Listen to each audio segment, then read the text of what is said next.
కూటమిగా కలిసుండి అరాచక పాలన నుండి ప్రజలను విముక్తి చేసి జనరంజక పాలన ఇస్తామని చెప్పి వచ్చినటువంటి ప్రభుత్వం ఈరోజు కలిసి ఉండి పాలన సాగిస్తుందా లేక విడిపోయి తమ దారులు తాము ఏర్పాటు చేసుకునే విధంగా ముందుకు సాగుతుందా అనే అనుమానాలు చర్చ ఈ రోజు ప్రజల్లో నడుస్తూ ఉన్నాయి. కాబట్టి కూటమి ప్రభుత్వంలో ఉన్నటువంటి పక్షాలు ఏవైతే ఉన్నాయో వారు దీనికి సమాధానం చెప్పాలి. ఇంతవరకు జరుగుతున్నటువంటి చర్యలు గాని డెవలప్మెంట్స్ గాని చూస్తే పవన్ కళ్యాణ్ గారు తాము స్వతంత్రంగా ఒక దారిని ఏర్పాటు చేసుకుంటున్నారా లేక తన ఇమేజ్ ని పెంచుకుని రేపు రాబోయే రోజుల్లో నాకు నేనుగా వెళ్ళినప్పుడు ఎలా వ్యవహరించాలనే దానికి ఇప్పటి నుంచే దారి పునాది ఏర్పాటు చేసుకుంటున్నారా, ఏమి జరుగుతుంది అనే అనుమానాలు ఈరోజు ప్రజల్లో రేకెత్తుతూ ఉన్నాయి. ఈ వ్యవహార తీరు చూస్తే అనేకమైనటువంటి అనుమానాలు ఈ రోజు ప్రజల్లో కలుగటం మనం చూస్తూ ఉన్నాం. ప్రభుత్వంలో ఉండి ఆ ప్రభుత్వం యొక్క ప్రతిష్టను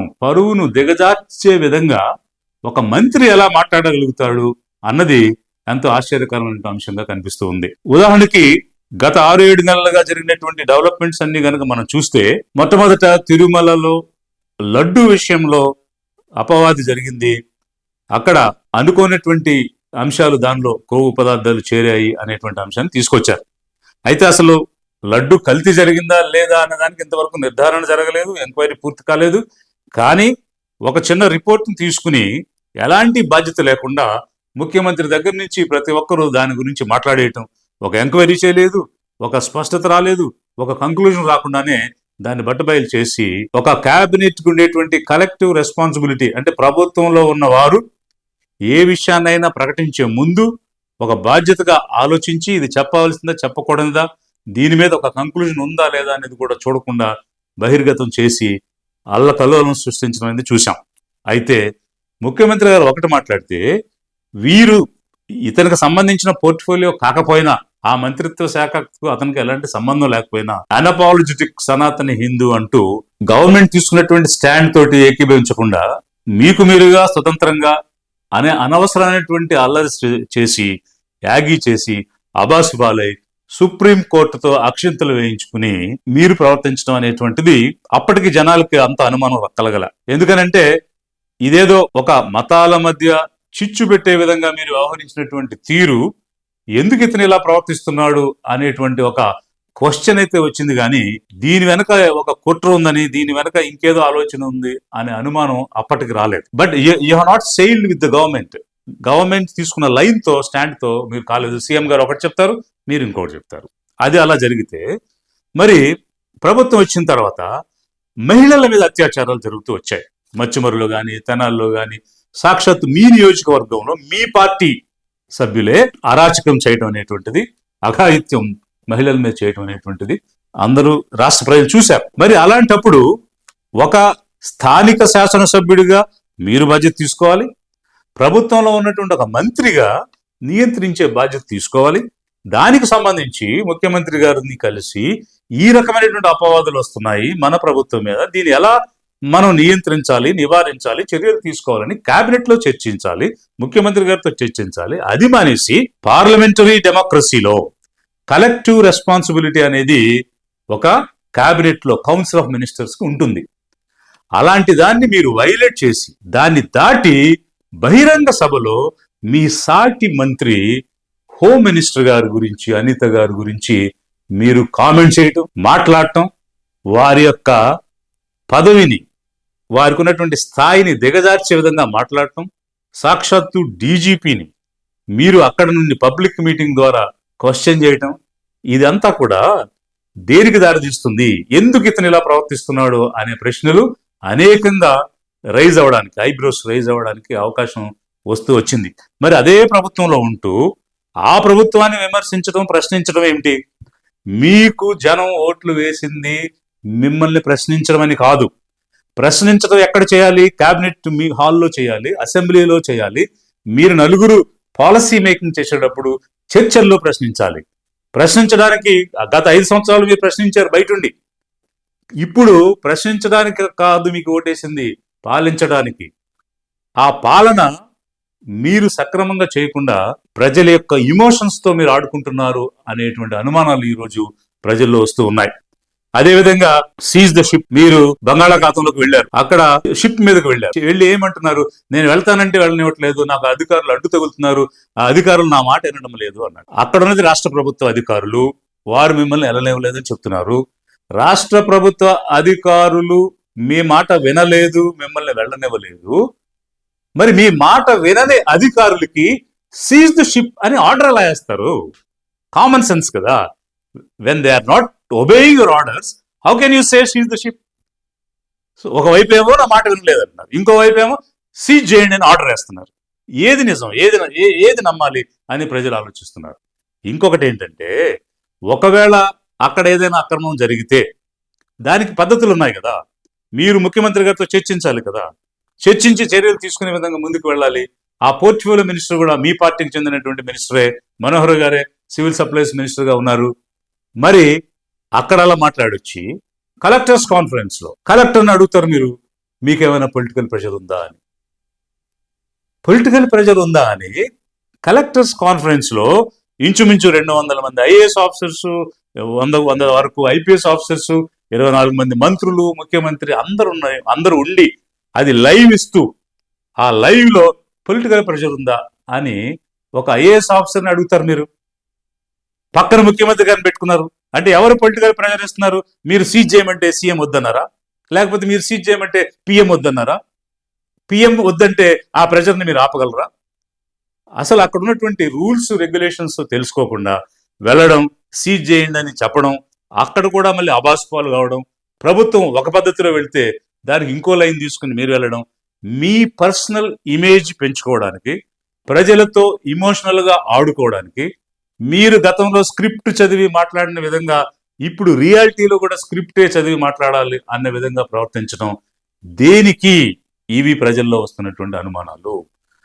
పాలన చేయడం అనేది రియాలిటీ, నటించటం అనేటువంటిది రియాలిటీ కాదు. నటన అన్నది వ్యాపారం, అది మీరు మంచిగా చేసుకున్నారు, దానికి ఏమి ఇబ్బంది లేదు. కానీ ఈరోజు జనం ఓట్లు వేసింది పాలించడం కోసం, పరిపాలన ఇస్తారని. మరి మళ్ళీ తిరుపతి విషయంలో ఏం చేశారు? ముఖ్యమంత్రి గారు వచ్చారు, ఏం జరిగిందనేది సమీక్షించారు. ఎలా తప్పు జరిగింది, ఎలా జనం 6 మంది చనిపోయారు, 50 మంది గాయపడ్డారు, ఎందుకు ఇలా జరిగింది, ఎక్కడ పొరపాటు జరిగిందని చకచక తనకున్నటువంటి అనుభవంతో రివ్యూ చేశారు. ఏమేమి చేశారు, డూస్ ఏంటి, డోంట్స్ ఏంటి అనేటువంటి అంశాలన్నీ కూడా, ఏమేమి నాన్ నెగోషియబుల్స్ పెట్టుకున్నారు, పద్ధతిగా వెళ్ళారా లేదా అని క్షుణ్ణంగా ఒక రివ్యూ చేసి దాని మీద ఒక యాక్షన్ ప్లాన్ ఇచ్చారు. ఎవరెవరు ఏం చేయాలి, ఎలా చేయాలి, మీరు వైకుంఠ దర్శనం అనేది 1 రోజు చేస్తారా, 10 రోజులు చేస్తారా, అది మీ ఆగమ శాస్త్రం ప్రకారంగా మీరు నిర్ణయం తీసుకోండి. ఏ ఆఫీసర్ ఏం చేయాలని స్పష్టంగా చెప్పి కొంతమందిని అక్కడి నుంచి ట్రాన్స్ఫర్ చేసి ఒక జ్యుడిషియల్ ఎంక్వైరీ ఆర్డర్ చేశారు. మీరు ప్రభుత్వంలో భాగస్వామి కాబట్టి మీరేం చేసి ఉండాలి? ముఖ్యమంత్రి గారితో కలిసి వచ్చి వారితో పాటు జరుగుతున్నటువంటి విషయాల్లో మీరు కూడా పాల్గొని, మీరు ఆ సమక్షంలో మీకు అనిపించినటువంటి అభిప్రాయాలు చెప్పాలి. కానీ మీ పోర్ట్ఫోలియో కాకపోయినా, మీకు సంబంధం లేకపోయినా, పోనీ ఓకే జనసేన పార్టీ అధ్యక్షుడిగా మీరు వచ్చి ఉంటే ప్రభుత్వం యొక్క స్టాండ్ ఏంటి అన్నది తెలుసుకుని దానికి లోబడి కదా మీరు మాట్లాడాలి. That is the collective responsibility constitution has given for the council of ministers. దానిని వైలేట్ చేస్తూ మీరు సొంతంగా బాధ్యత తీసుకోండి, క్షమాపణ చెప్పండి అని మీరు ఒక లైన్ తీసుకున్నారు. మీరు ప్రొజెక్ట్ చేసుకోవడానికి జనంతో ఒక స్క్రిప్ట్కి అనుగుణంగా, ముందుగా ఇచ్చిన వ్యూహానికి అనుగుణంగా ఎలా నేను పబ్లిక్లోకి వెళ్ళాలి, ఎలా నా ఇమేజ్ పెంచుకోవాలి, జరుగుతున్న దానికి భిన్నంగా మాట్లాడి సిచ్యువేషన్ ఎలా హైజాక్ చేయాలి అని ఆలోచనతో మీరు చేశారు అనిపిస్తుందే తప్ప నిజంగా బాధ్యత తీసుకున్నారు అనిపించడం లేదు. ఒకవేళ మీరు వారిని చూసి చెల్లించి ఉన్నది నిజమైతే, బాధపడి ఉంటే ఖచ్చితంగా దీనికి ప్రత్యామ్నాయమైనటువంటి చర్యలు తీసుకోవాలి. అందుకోసం మొట్టమొదట నైతిక బాధ్యత వహించి నా సభ్యులతో నేను రెసిగ్నేషన్ చేయిస్తున్నాను, వారందరితోనూ రాజీనామా చేయిస్తాను, మిగిలినటువంటి సభ్యులు కూడా రాజీనామా చేయండి, చైర్మన్ కూడా రాజీనామా చేయండి. ఎందుకంటే ఎక్కడో ఢిల్లీలో ఉన్నవాళ్ళు, ఎక్కడో తిరుచినాపల్లిలో యాక్సిడెంట్ జరిగితే మంత్రులు రిజైన్ చేస్తున్నారు. సాక్షాత్తు మీ ముందు మీరు పెట్టిన బోర్డు సమక్షంలో తప్పు జరిగింది, ఆ బోర్డు నైతికంగా రెసిగ్నేషన్ చేయాలా అవసరం లేదా? అది మానేసి ఏదో మాట చెప్పి చేతులు కడిగేసుకున్నట్టు క్షమాపణ చెప్పి చేతులు కడుక్కోవడం ఎలా బాధ్యత అవుతుంది? అంటే ఇక్కడ కనిపిస్తుంది ఏమిటంటే మీరు ఒక సమస్యను పరిష్కరించాలని కానీ దానికి ఒక సరైనటువంటి సొల్యూషన్ ఇవ్వాలని కానీ కాదు ప్రయత్నం. జరుగుతున్న ప్రతి సిచ్యువేషన్ని నేను ఎలా హైజాక్ చేయాలి, నేను ఎలా హైలైట్ కావాలి, ఎలా జనం ఇమోషన్స్తో మనం ఆడుకోవాలి, రేపు రాబోయేటువంటి రోజులకి నేను దారి ఎలా ఏర్పాటు చేసుకోవాలి అనేటువంటి ఒక ప్రీ ప్లాన్ ఏమైనా ఉందా అనేటువంటి అనుమానాలు వస్తున్నాయి.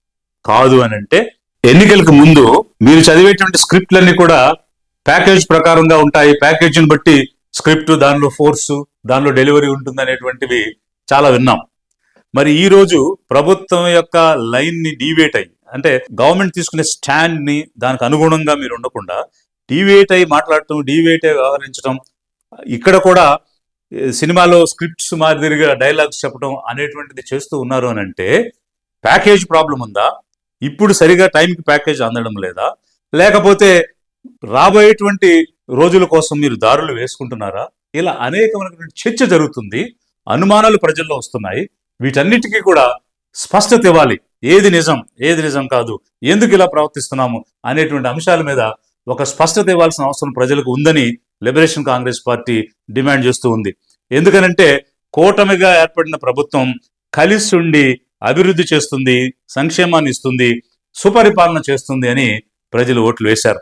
ఒకవైపు మీకు వెన్నుదన్నుగా ఉన్నటువంటి అడ్మినిస్ట్రేటివ్ సెటప్ ఏదైతే ఉందో దానిని బలోపేతం చేసి మీరు అనుకునే పనులన్నీ కూడా లాస్ట్ మైల్లో డెలివరీ అయ్యే విధంగా స్ట్రెంగ్థెన్ చేయాలి. అలాంటిది మీరు ఏం చేస్తున్నారు? వందల మంది IAS, IPS, IFS, civil service officers అందరినీ మీటింగ్ హాల్లో కూర్చోబెట్టి మంత్రులు అందరూ ఉండి లైవ్ టెలికాస్ట్ చేస్తూ కలెక్టర్ని గద్దిస్తారు, ఎస్పీని గద్దిస్తారు, వారిని బెదిరించి యాటిట్యూడ్ చూపించి రకరకాలుగా వేళ్ళు చూపిస్తూ తలని తిప్పుతూ ఒక డ్రామాటిక్ సిస్టమ్ లాగా మీరు మాట్లాడుతూ ఉంటే కార్యకర్తలు ఎలా ఫీల్ అవుతారు? మా కలెక్టర్ని తిట్టాడు, మా ఎస్పీని తిట్టాడు, భలే పడిందిలే అని కామన్ పీపుల్ అనుకుంటే అదే కలెక్టర్తో, అదే ఎస్పీతో మీరు అనుకునే సర్వీస్ డెలివరీ రేపు ఎలా చేయించగలుగుతారు? ఇదంతా ఒక వ్యవస్థ, వందల సంవత్సరాలుగా ఏర్పడినటువంటి ఒక వ్యవస్థ. ఎప్పుడు కూడా వ్యవస్థను మనం నిర్వీర్యం చేయకూడదు. వ్యక్తులు అనేవాడు అశాశ్వతం, వ్యవస్థ శాశ్వతం. దానిని మీరు కించపరుస్తున్నారు. మీరు ఇలాంటిది ఏదైనా తప్పు చేసిన అధికారిని వధించాలి అనుకుంటే, చర్య తీసుకోవాలనుకుంటే 4 గోడల మధ్య చేయండి. అంతేగాని లైవ్ టెలికాస్ట్ ఇచ్చి బహిరంగంగా ఒక ఆల్ ఇండియా సర్వీస్ ఆఫీసర్స్ ని మీరు దుర్భాషలు ఆడటం, యాటిట్యూడ్ చూపించడం దేనికి దారి తీస్తుంది? రేపు మీరు చెప్పే పని ఏది అవ్వకుండా అయిపోయే పరిస్థితి వస్తుంది. వాళ్ళు వీక్ అయిపోతే ప్రభుత్వం వీక్ అయిపోద్ది. ఇలాంటి అంశాలన్నీ కూడా పరిగణలోకి తీసుకుని కూటమి ప్రభుత్వం కలసికట్టుగా ఉండి ఇచ్చినటువంటి హామీలు నెరవేరుస్తుంది అని ప్రజలు ఎదురు చూస్తూ ఉన్నారు. కానీ మీరు పబ్లిక్ మీటింగ్స్ లో కొలీగ్ మినిస్టర్స్ ని, సీనియర్ ఆఫీసర్స్ లాంటి డీజీపీ లాంటి ఆఫీసర్స్ ని ప్రశ్నిస్తున్నారు. మీరు ఎక్కడ ప్రశ్నించాలి? మనము ఛార్జీలు పెంచమని హామీ ఇచ్చాం, విద్యుత్ ఛార్జీలు పెంచడానికి బిల్లు ఎందుకు పెట్టారు? ఇది తప్పు కదా. ఉన్న గత ప్రభుత్వం పెంచిన ఛార్జీల్ని మనం తగ్గించాలి, విద్యుత్ ఛార్జీలను తగ్గించడానికి ప్రయత్నం చేయండి అని కదా అక్కడ నువ్వు ప్రశ్నించాలి, అక్కడ నువ్వు ప్రభుత్వాన్ని ఒప్పించాలి. అదేవిధంగా తగ్గించలేకపోతే ఉన్న పరిస్థితిని కొనసాగించాలి. కానీ విద్యుత్ ఛార్జీలు ఎలా పెంచుతారు? మీరు ఇచ్చిన హామీ ఏంటి? మీరు చేసింది ఏంటి? అదేవిధంగా రైతుల కోసం సాయం చేస్తామని అనేక మార్లు చెప్పి అధికారంలో లేకముందు వ్యక్తిగత హోదాలో వెళ్ళి ఇబ్బంది పడినటువంటి రైతులకు మీ సొంత డబ్బులు ఇచ్చామని కూడా చెప్పుకున్నారు కదా. అది ఇన్కమ్ ట్యాక్స్ రిలీఫ్ కోసం ఇచ్చారో ఇంకో దానికి ఇచ్చారో అది వేరే విషయం. కానీ మీరు క్లెయిమ్ చేసింది ఏంటంటే నా డబ్బు ఇచ్చారని. మరి ఇప్పుడు ప్రభుత్వంకి వచ్చారు కదా, ప్రభుత్వంలోకి వచ్చిన తర్వాత రైతుల కోసం ఏమి చేయలేదే, ఒక చిన్న పథకం కానీ ఒక చట్టం కానీ తీసుకురాలేదే, ఇచ్చినటువంటి హామీలు నెరవేర్చే క్రమం చేయడం లేదు, ధరలు పెరిగిపోతున్నాయి దాని గురించి మాట్లాడటం లేదు. అవన్నీ మానేసి మీ వ్యక్తిగతమైనటువంటి ఇమోషన్స్ తో ఆడుకోవడానికి ప్రయత్నం చేస్తూ ప్రభుత్వం నుంచి మీరు దూరమై రేపు ఏదైనా పరిస్థితిలో మీరు సొంతంగా వెళ్ళినప్పుడు నేను ఆ రోజే చెప్పాను, ఆనాడే చెప్పాను, అప్పుడే నేను ప్రశ్నించానని చెప్పడం కోసం దారి ఏర్పాటు చేసుకుంటున్నారా, లేక ప్యాకేజీని ఇంప్రూవ్ చేసుకోవడానికి దారి ఏర్పాటు చేసుకుంటున్నారా అనే అనుమానాలు ప్రజల్లో వస్తూ ఉన్నాయి. వీటికి మీరు స్పష్టత ఇవ్వాల్సిన అవసరం ఉంది. సిలిండర్లు పంచినప్పుడు మీరు ఉంటున్నారు, పెన్షన్లు పంచినప్పుడు మీరు పార్టిసిపేట్ చేస్తున్నారు. అంటే ఏదైనా పనిచేయటప్పుడు మీరు క్రెడిట్ తీసుకుంటున్నారు. బట్ ఎక్కడైనా అత్యాచారం జరిగింది చర్య లేదు అని అంటే, తప్పు జరిగింది చర్య లేదంటే తిరుపతిలో జరిగిన, మచ్చుమరిలో జరిగిన అక్కడ మాత్రం మీరు డిస్క్రెడిట్ చేసుకుంటున్నారు. అంటే నాకు ఇది సంబంధం లేదు, అది హోమ్ మినిస్టర్ చేయాలి లేదా ఇంకొకరు చేయాలి అని you are discrediting your self. అలా ఎలా తప్పించుకుంటారు? It's collective responsibility. అందరూ కలిసి సమగ్రంగా పనిచేయాలి. కూటమి కలిసి పనిచేస్తుంది, కలిసి డెలివరీ చేస్తుంది, కలిసి ఇచ్చిన మాట నిలబెట్టుకుంటుంది అని ప్రజలు అనుకుంటున్నారు. మీ మార్గాలు మీరు చూసుకుని మీరు రేపు రోజుల్లో చేయబోయేటువంటి అంశాల కోసం ఇప్పటి నుంచే దారులు వేసుకునేటువంటి కుట్రలు కుతంత్రాలు చేస్తే ప్రజలు హర్షించే పరిస్థితిలో లేరు. మీరు ఇచ్చిన మాట నిలబెట్టుకోండి, ఇచ్చిన హామీలు నెరవేర్చండి. ప్రజలు కోరుకునే విధంగా కూటమిగా ఉండి మీరు చేయాల్సిన సర్వీస్ డెలివరీ చేయాలని లిబరేషన్ కాంగ్రెస్ పార్టీ డిమాండ్ చేస్తుంది. ప్రజల తరపున మాట్లాడుతుంది, ప్రజల తరపున గొంతునిస్తుంది, ప్రశ్నిస్తుంది. అందుకోసం మీ అవసరాల కోసం మీకు నచ్చినట్టుగా మీరు మాట్లాడి ప్రజల్ని కన్ఫ్యూజ్ చేయడం కాదు. ఇచ్చిన మాటలు, హామీలు నెరవేర్చడం కోసం మీరు గొంతెత్తండి, హామీలు నెరవేర్చడం కోసం ప్రశ్నించండి, హామీలు నెరవేర్చడం కోసం ప్రయత్నించండి, పని చేయండి, నటించకండి. పవన్ కళ్యాణ్ గారు కౌన్సిల్ ఆఫ్ మినిస్టర్స్ కి కలెక్టివ్ రెస్పాన్సిబిలిటీ అనేటువంటి ఒక రాజ్యాంగ ధర్మాన్ని విస్మరించి తనకు తానుగా స్వతంత్రంగా వ్యవహరించడానికి ఒక కేబినెట్ మంత్రి అయినటువంటి పవన్ కళ్యాణ్ గారు ఈ విధంగా పనిచేస్తూ వెళ్తూ ఉంటే, ముఖ్యమంత్రిగా ఉన్నటువంటి చంద్రబాబు నాయుడు గారు అలా చూస్తూ ఎందుకు మౌనంగా ఉన్నారు? ఇది ప్రజల్లో తలెత్తున్నటువంటి ప్రశ్న.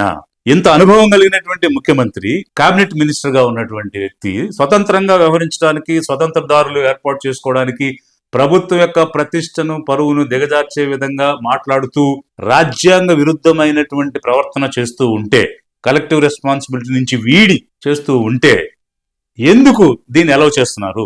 ఎందుకు మౌనంగా ఉంటున్నారు?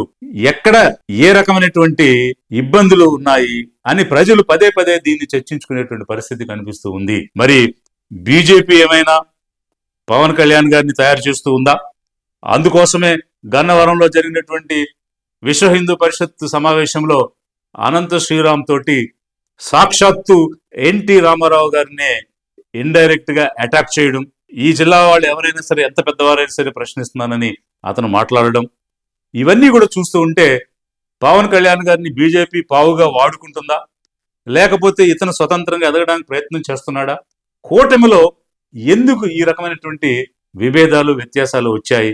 ఎందుకు వేరు వేరు దారుల్లో వీళ్ళు వెళ్ళడానికి ప్రయత్నం చేస్తున్నారు? మరి ఇంత అనుభవం కలిగినటువంటి ముఖ్యమంత్రి దీన్ని సరిచేసి ప్రజలు ఏ కూటమికైతే కలిసి ఉంటారని ఓటేశారో, మేము కలిసే ఉన్నాము, కలిసే మేము ఇచ్చిన హామీలు నెరవేరుస్తాము అనేటువంటి ఒక ధైర్యాన్ని ప్రజలకు ముఖ్యమంత్రి గారు ఎందుకు ఇవ్వలేకపోతున్నారు? అనుమానాలకు దారితీసే విధంగా ఎందుకు మౌనంగా ఉంటున్నారు? లిబరేషన్ కాంగ్రెస్ పార్టీ ప్రశ్నిస్తుంది, ప్రజల తరపున గొంతు ఇచ్చి మాట్లాడుతుంది.